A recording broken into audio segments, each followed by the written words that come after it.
Good morning students. आज का जो टॉपिक है वो है मशीनिंग स्क्रू। इस मशीन स्क्रू के अंदर होता क्या है, छोटे छोटे स्क्रू होते हैं जो किसी भी आपके मोबाइल फोन में लगते हैं या किसी भी छोटे मोटे स्मॉल जो गैजेट्स होते हैं उनके अंदर लगते हैं। ठीक है, एलईडी बल्ब हो गया, आपका मोबाइल फोन हो गया, आपका लैपटॉप हो गया, इनके अंदर ये सबसे ज्यादा यूज होते हैं। ठीक है, अगर मैं बात करूं इसकी थ्योरी की, और यहां पर मैं एक और बात बोलना चाहूंगा माय डियर स्टूडेंट, सबसे ज्यादा क्वेश्चन 2 मार्क्स में यही पूछा गया है, डिफाइन मशीनिंग स्क्रू। तो यहां पर क्या है, a machining screw is a like a कहना चाह रहा, जो मशीनिंग स्क्रू है वो है स्मॉल सिलेंड्रिक, स्मॉल सर्कुलर, यानी कि जो स्मॉल है बहुत छोटा है और कैसा है, सर्कुलर है, गोल है, बोल्ट, और वो बोल्ट जैसा दिखता है। ठीक है, स्मॉल भी है और सर्कुलर भी है और बोल्ट जैसा दिखता है, हैविंग एक्सटर्नल थ्रेड्स। यहां पर कह रहा है बोल्ट हैविंग एक्सटर्नल थ्रेड्स, मतलब वो ये कहना चाह रहा है कि जो ये छोटा सा स्क्रू है सॉरी स्टूडेंट्स, जो छोटा सा स्क्रू है उसके ऊपर थ्रेड है, एक्सटर्नल में है, बाहर की तरफ थ्रेड्स बनी हुई है। जैसे कि हमने नॉर्मली कोई भी स्क्रू ले लेते उसकी जाहिर सी बात है बाहर थ्रेड होगी, एक्सटर्नल थ्रेड होगी। ये तो हो गया इसकी 2 मार्क्स की थ्योरी। अब हम बात करते हैं यहां पर ये कितने टाइप के होते हैं। तो यहां पर है ये 5 टाइप के, जो आपके सिलेबस में ये 5 टाइप के आपको पढ़ने हैं। जैसे सबसे पहले राउंड और कप हेड बोला जाता है इसको, क्योंकि इसका ऊपर का पोर्शन राउंड है। सेकंड नंबर पे सिलेंड्रिकल हेड, ऊपर का पोर्शन गोल है बट एक स्लॉट दिया गया है। तीसरे नंबर पे है फिलिस्टर नट है, इसके अंदर क्या है, ऊपर जैसा दिखाई दे रहा है पर ऊपर गोल उभरा हुआ उठा हुआ है। चौथे नंबर पे है राउंड काउंटर सिंक हेड है, मतलब गोल भी है एंगुलर पे भी है। ठीक है, और यहां पर जो ये लास्ट काउंटर सिंकिंग हेड है, मतलब ऊपर का तो फ्लैट पोर्शन है पर उसका कुछ पोर्शन आपका टेपर में है, एंगल पे है। अब हम यहां पर बात करते हैं नंबर 1 पे। नंबर 1 के अंदर क्या है, तो सबसे पहले इसका आप 3D डायग्राम देख लेंगे। राउंड हेड ये 3D होता कैसे है, तो आपके स्क्रीन पे ये है इसका राउंड हेड का 3D डायग्राम। ठीक है, तो यहां पर हम देख रहे हैं कि ऊपर का जो पोर्शन है वो गोल है, ठीक है, और नीचे का पोर्शन भी पूरा गोल है। अब ऊपर का पोर्शन उभरा हुआ है, जैसे डोम निकला हुआ हो, जैसे सूज गया हो हल्का सा, तो वो उठा हुआ है। अब हम बात करते हैं इसकी डायमेंशन की। तो यहां से मैं एक एग्जांपल के तौर पे लिखना चाहूंगा, ए और बी, ए से बी तक की जो लेंथ का डिस्टेंस है वो है 1.75 डी, 1.75 डी। अब यहां पर एक क्वेश्चन ये उठता है कि सर इसकी क्या शीट अलग बनेगी? हाँ जी बिल्कुल, इसकी अलग ही शीट बनेगी। आपको एक प्रॉपर शीट बनानी है। ये पांचों चीज, ये पांचों के पांचों स्क्रू एक शीट पर होंगे। ये आपका लॉकिंग डिवाइस से अगली शीट है। ठीक है, अब यहां पर हम बात करते हैं डी कितना ले, तो माय डियर स्टूडेंट यहां पर डी आप 30 ले सकते हैं, 40 ले सकते हैं। ठीक है, क्योंकि एक शीट पर बनाना है तो आप अपने हिसाब से ले सकते हैं। ठीक है, अब यहां पर हम बात करते हैं कि ये जो है सबसे पहले राउंड हेड है, यहां पर क्या 1.75 डी इसकी लेंथ हो जाएगी ए से बी तक। हाइट कितनी हो जाएगी, वो हो जाएगी 0.8 डी। तो मैं यहां पर इसको बना के दिखाना चाहूंगा। ये आ गया 1.75 डी, यानी कि 1.75 इंटू डी, डी 30 ले लेना, इससे मल्टीप्लाई किया तो हमारे पास ए से बी तक का डिस्टेंस आ गया। ये चीज आ गई। अब हम बात करते हैं हाइट की। हाइट है 0.8 इंटू 30, जो कि हमने डी लिया हुआ है, तो ये आ गई हाइट। हमने यहाँ पर एक हल्की सी लाइट लाइन बना ली फॉर रेफरेंस पर्पस, एक सेंटर लाइन भी ले ली। ए से बी तक अगर 40 है तो 20 इधर 20 इधर, हमने एक सेंटर लाइन ले ली। अब आगे क्या कहता है, वो कहता है 1.2D, 1.2D इसकी डोम की आर्क लगेगी, इसकी डोम की आर्क लगेगी, तो 1.2D मान लीजिए। 1.2 इंटू डी करने के बाद 36, 30, 35, 20 जो भी आंसर आ रहा है, मान लीजिए एग्जांपल है, आ गया 20 आंसर आ गया। तब आपको क्या करना है, ये आया था 10 और ये आ रहा है 20, तो आपको क्या करना है, यहां से इधर नीचे लाइन पे आना है, इस एक्सिस पे। ये आ गया हमारा 20। अब यहां से क्या करना है, इतना कंपास खोलना, और इसको जैसे ही आप यहां से इतना कंपास खोलेंगे, कहां से, 1 से लेके 2 तक अगर आप कंपास खोलते हैं तो यहां से यहां तक 20 हो गया। अब जैसे ही आप यहां से एक आर्क लगाना क्रिएट करते हैं तो आपके सामने एक ऊपर का हेड बन जाएगा। ये आ गया हेड। अब यहां से जो डी लिया है उसका हाफ इधर हाफ इधर। अब यहां पर फिर एक क्वेश्चन पूछता है, ना इसमें ना इसमें ना इसमें ना इसमें ना इसमें, किसी में भी हमें हाइट नहीं दी। किस चीज की, इस चीज की हाइट नहीं दी। सर हम कितना ले, भैया इससे तो जितने आप डी ले रहे हैं उससे अबव लेना, 20 mm या 30 mm अबव लेना। कभी भी स्क्वायर बॉक्स मत बनाना। अगर 30 डी लिया है तो 35, 40, 50, एटलीस्ट 50 लेना। लेंथ बड़ी होती है, डी छोटा हो जाएगा यहाँ पर, ये ठीक है। तो हमने यहाँ पर ले लिया 50, ये आ गया जी 50 ले लिया, 60 ले लिया, हमारे ऊपर डिपेंड है, 60 ले लिया। अब यहाँ पर आती है बात स्लॉट की, इसके अंदर स्लॉट है, क्यों स्लॉट है? अब यहाँ पर एक बात करते हैं, ये जब सब मशीनिंग स्क्रू है तो हमारे पास क्या होना चाहिए? हमारे पास पेचकस होना चाहिए, ये वाला सिस्टम होना चाहिए, क्या बोलते हैं इसको? Screw driver.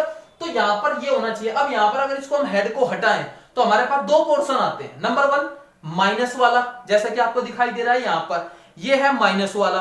दूसरे नंबर पे आता है प्लस वाला। तो ये दो होते हैं इसके अंदर, माइनस और प्लस। तो यहाँ पर ये जितने भी लग रहे हैं, दिखाई दे रहे हैं आपके सामने, ये प्लस के भी हैं और माइनस के भी, और डिपेंड करता है कैसा हेड है। तो यहाँ पर ये माइनस का है, तो इसका जो स्पेस है, जो ये अंदर जाएगा उसके, किसके? हमारे राउंड हेड के अंदर, तो इसका जो डिस्टेंस है वो कितना डिस्टेंस है, हम उसके ऊपर फोकस करते हैं। वो डिस्टेंस है 0.2d। कितना है? 0.2d। तो यहां से मान लीजिए 0.2d करने के बाद 4 आंसर आया, तो यहां से यहां तक का हाफ, 2 इधर 2 इधर। और लेंथ कितनी लेनी है? अब क्वेश्चन में तो लेंथ नहीं है, किसी में भी लेंथ नहीं है, तो एक ही चीज, जितना हमारा 0.2d होता है उतना ही हम इसके अंदर लेंथ लेंगे। ये चीज समझ में आ गई? यानी कि अगर यहां से यहां तक 2 है तो यहां से यहां तक भी 2 ही होगा। स्क्वायर फॉर्म में यहां पर बॉक्स बनाया जाता है। तो यहां पर ये ले लिया, इसको इरेज कर दिया। अब आपके सामने ये क्या हो गया? रेडी हो गया है राउंड हेड। ठीक है।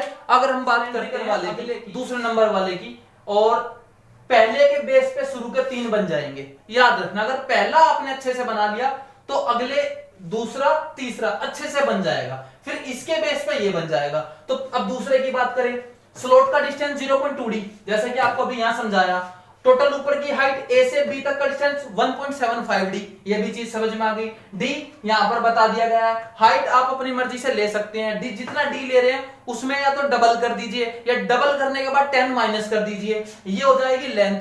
ऐसे बन जाएगा सेकंड नंबर का, ऐसे ही बन जाएगा थर्ड नंबर का। बस थर्ड में एक चीज है, वो क्या है? जब यहां से यहां तक का डिस्टेंस कितना है? सेम, इसका इसका इसका सबका डिस्टेंस है 1.75d, इनका, यहां का। और 0.2d इसके स्लॉट का, इसके स्लॉट का और इसके स्लॉट का है। यहां पर ये दिखाया गया है 0.2d, यही इसका है 0.2d, इसी को वो करता है, रिप्रेजेंट करता है। ठीक है।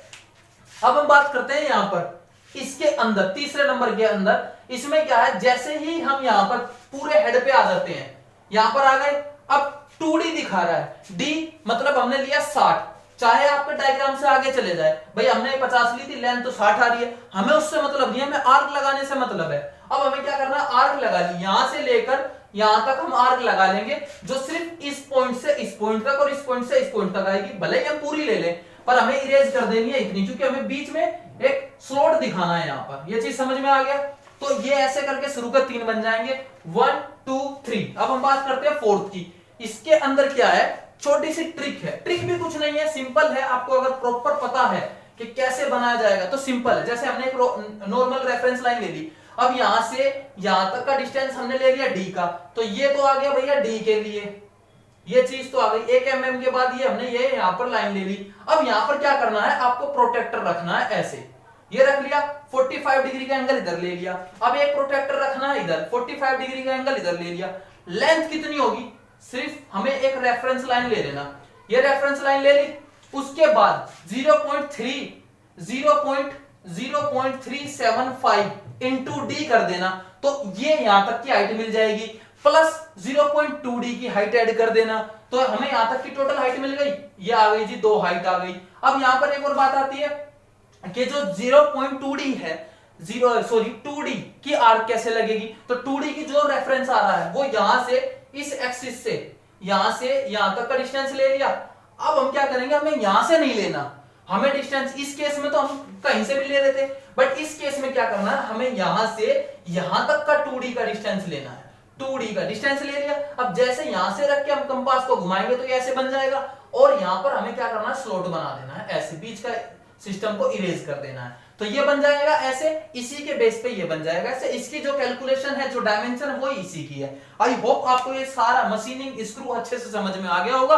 अब ये क्या करना है? आपको एक शीट पर बनाना है। शीट नंबर जो भी है हमारी, 30 है, 31 है, या 20 है, 25 है, जो भी है, वो अब आपको प्रॉपर बनाना है। ठीक है। आई होप आपको ये चैप्टर मशीनिंग स्क्रू अच्छे से समझ में आ गया होगा।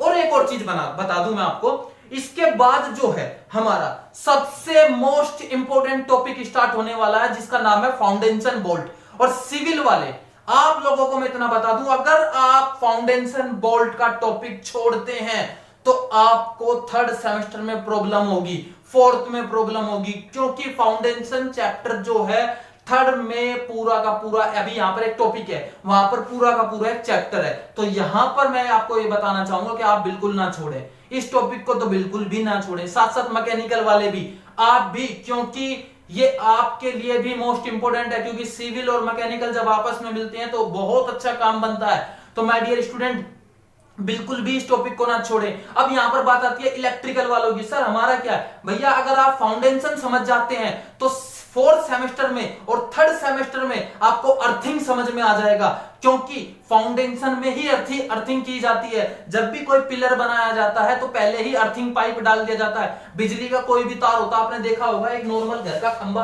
गली का खंबा है, उसमें एक तार लगा होता है, वो जमीन के अंदर जाता है। वो जमीन के अंदर जो जा रहा है वो किस बेस पे रुका हुआ है, एक फाउंडेशन के बेस पे रुका हुआ है। अगर आप यहां पर इन चीजों पे गलती करोगे, अगला टॉपिक छोड़ते हो, तो माय डियर आपका बहुत बड़ा नुकसान होगा, और मैं नहीं चाहता आपका नुकसान हो। ठीक है, तो अच्छे से समझना। आई होप आपको ये टॉपिक समझ में आ गया होगा। Thank you so much my dear student.